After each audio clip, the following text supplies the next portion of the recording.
রকমের উদ্দেশ্যের কথা বলা হলেও এই যুদ্ধটা কিন্তু আসলে একটা রেজিম চেঞ্জ বা সরকার পরিবর্তনের যুদ্ধ। এবং তাদের প্ল্যান ছিল শনিবার সকালে খামেনেইকে হত্যা করে রবিবারের মধ্যে যুদ্ধ শেষ করে একটা বিজয়ের ঘোষণা দেওয়া ট্রাম্পের তরফে, যাতে স্টক এক্সচেঞ্জ খোলার আগেই বিশ্ব অর্থনীতিকে মোটামুটি নিয়ন্ত্রণের মধ্যে নিয়ে আসা যায়। তো সেই উদ্দেশ্যটা কিন্তু পুরোপুরি মুখ থুবড়ে পড়েছে। এবং আমেরিকা বা ইসরায়েলের তরফে উদ্দেশ্য ছিল যে আম, ইরানের ভেতরে একরকমের রেজিম চেঞ্জ ঘটানোর, কালার রেভলিউশন ঘটানোর, এবং ইরানের মানুষ যেন রাস্তায় নেমে এসে সরকার পতন করে। ইরানের মানুষ রাস্তায় নেমে এসেছে ঠিকই, তবে সেটা হচ্ছে খামেনেইর জন্য মাতম করতে এবং আমেরিকা এবং ইসরায়েলের বিরুদ্ধে বিক্ষোভ করতে। তাহলে এখন প্রশ্ন হচ্ছে, ইসরায়েল কি একটা দীর্ঘ যুদ্ধ করে এই রেজিমকে চেঞ্জ করতে পারবে এবং আরেকটা নতুন সরকারকে ক্ষমতায় বসাতে পারবে যে প্রো ইসরায়েল এবং প্রো আমেরিকা হবে? আহ, আমরা যদি কয়েকটা সিনারিওর কথা চিন্তা করি, ইসরায়েলের বেস্ট কেস সিনারিও হচ্ছে যে আমেরিকা এবং ইসরায়েলের যৌথ বোম্বার্ডমেন্টের ফলে যদি ইরানের সমস্ত মিসাইল ধ্বংসও হয়ে যায়, যেটা হওয়ার সম্ভাবনা খুব কম, তাহলেও কি সেটা আমেরিকা এবং ইসরায়েলের বিজয় হিসেবে বিবেচিত হবে কিনা? এই যুদ্ধে জিততে আসলে ইরানকে কিন্তু জাস্ট টিকে থাকতে হবে, যে কোনোভাবে টিকে থাকলেই হবে।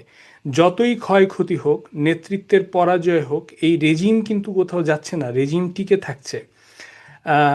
আমাদের মনে রাখতে হবে যে ইরান একটা 6,000 বছরের পুরনো সভ্যতা, যার লিখিত রেকর্ডই হচ্ছে 6,000 বছরের।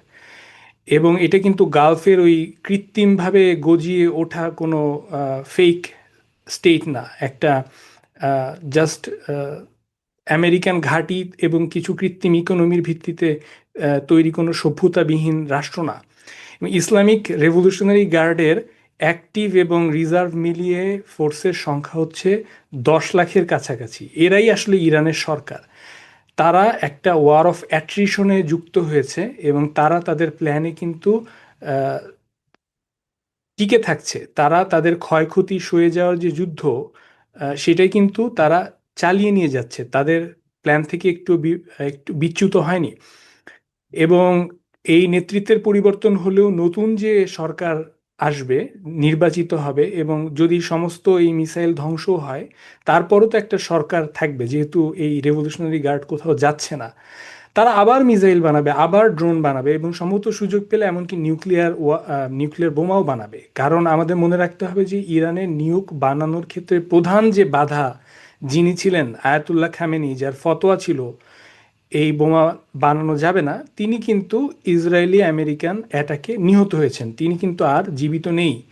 সুতরাং এই অবস্থাটা কোনোভাবেই আমেরিকা এবং ইসরায়েলের জন্য খুবই সুখকর হতে যাচ্ছে, এটা বলার কোনো সময় এখনো আসেনি। এবং ইরানের এখন যে প্ল্যান সেটা হচ্ছে, তারা যদি ডুবে যায়, তাদের দেশে যদি এভাবে আগুন জ্বলতে থাকে, স্কুলে যদি বাচ্চারা মারা যায়, তাহলে তারা সবাইকে সাথে নিয়ে মরতে প্রস্তুত।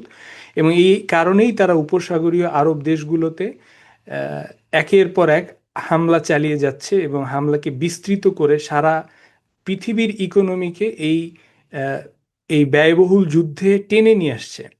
উপসাগরীয় আরব দেশগুলোতে মার্কিন সামরিক ঘাঁটির অনুমতি দেওয়াই হয়েছিল এই আশায় যে যদি এই দেশগুলোতে কোনো আক্রমণ হয়, তাহলে এই আমেরিকান ঘাঁটিগুলো একটা রক্ষা কবচ হিসেবে কাজ করবে।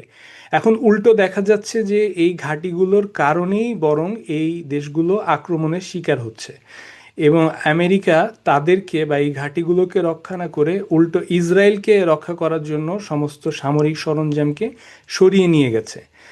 এই গোমরটা ফাঁস করে দেওয়া ইরানের আক্রমণের আরেকটা কারণ ছিল যে তাদের এই উপসাগরীয় দেশগুলোকে দেখানো যে আসলে এখানে হু ইজ দ্য বস। এখানে আসলে তাদের জন্য, তাদের দেশকে রক্ষা করার জন্য আমেরিকান মিত্রতা বা মৈত্রী কোনো কাজে যে আসবে না, সেটা বোঝানো ইরানের তরফে আরেকটা উদ্দেশ্য ছিল। এবং একই সাথে বিশ্ব অর্থনীতিকে এই যুদ্ধের মধ্যে টেনে নিয়ে আসা, তেলের দামের উপরে চাপ তৈরি করা, এবং সর্বোপরি যুদ্ধকে একটা ব্যয়বহুল পরিণতির দিকে নিয়ে যাওয়া, এই সব কিছুই ইরানের টার্গেটের মধ্যে ছিল। তো সর্বোপরি বলতে হবে, এখন পর্যন্ত ইরান তার মিসাইল আক্রমণ করে সফল হওয়ার রেকর্ড বা সাকসেস রেট কম হলেও তার যে স্ট্র্যাটেজিক অবজেক্টিভ সেখানে কিন্তু সে অবিচল রয়েছে এবং এখনো এটা বলার সময় আসেনি যে আমেরিকা বা ইসরায়েল জয়ের বিন্দুমাত্র কাছাকাছি পৌঁছতে পেরেছে।